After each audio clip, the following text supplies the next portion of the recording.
Welcome to professor academy. இன்னைக்கு December 14 to 16க்கான group 4 உடைய current அஃபேர்ஸை பார்க்க போகிறோம். ஃபர்ஸ்ட் ஒன், மக்களுடன் முதல்வர் திட்டம்.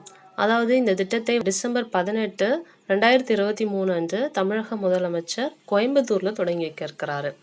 இந்த திட்டத்துக்கான நோக்கம் என்னன்னு கேட்டிங்கன்னா, தமிழ்நாட்டில் அரசினுடைய சேவைகள் பொதுமக்களுக்கு விரைவாகவும் எளிதாகவும் கொண்டு போய் சேர்க்கணும் அப்படின்றத நோக்கமாக கொண்டுதான் மக்களுடன் முதல்வர் திட்டம் தொடங்கப்பட இருக்கு. இப்போ மக்களுடன் முதல்வர் திட்டத்தின் மூலமாக என்ன பண்ணுவாங்க அப்படின்னு கேட்டிங்கன்னா, இப்போ மனுக்கள் பெறப்படும். மக்கள்கிட்ட இருந்து பெறக்கூடிய அந்த மனுக்களை விரைவாக மற்றும் வெளிப்படையான தீர்ப்புகளை உறுதி செய்யணும்.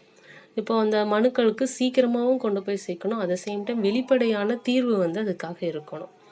இப்போ பொதுமக்கள் அடிக்கடி பயன்படுத்தக்கூடிய 13 துறைகள் தொடர்பான அந்த சேவைகளை வழங்குவதை கூட இந்த திட்டம் நோக்கமாக கொண்டிருக்கு அப்படின்னு சொல்கிறாங்க.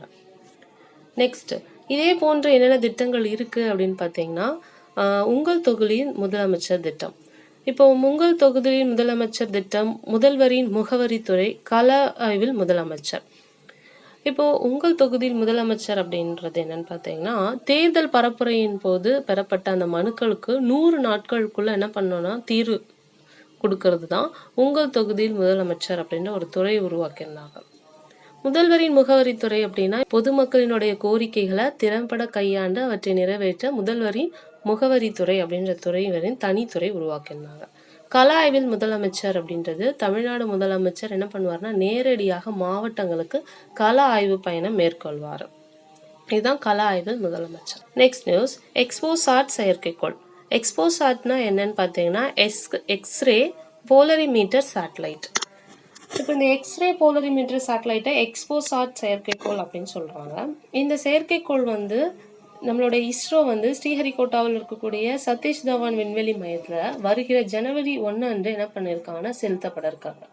இந்த செயற்கைக்கோளை சுமந்து செல்லக்கூடிய அந்த வாகனமான ராக்கெட் பேர் என்னன்னு கேட்டிங்கன்னா, PSLV C58 அப்படின்ற ராக்கெட். இப்போ இதனோட நோக்கம் என்ன, இது என்ன பண்ணணும்னு கேட்டிங்கன்னா, தூசு கருந்துளை வாயுக்களினுடைய மேக கூட்டமான இந்த நெபுலா போன்றவற்றை ஆராய்வதற்காக தான் இதை அனுப்புகிறாங்க.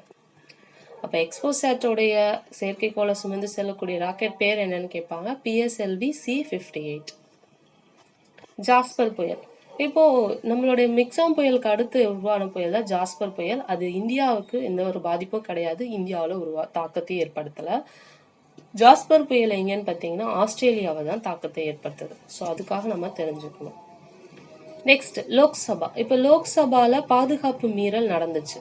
இப்போ லோக்சபால நடந்த அந்த கலவரங்கள், பாதுகாப்பு மீறல் குறித்து விசாரிக்க யார் தலைமையில குழு நியமிக்கப்பட்டிருக்கு அப்படின்னா, அனிஷ் தயால் சிங் அவரோட தலைமையில குழு நியமிக்கப்பட்டிருக்கு.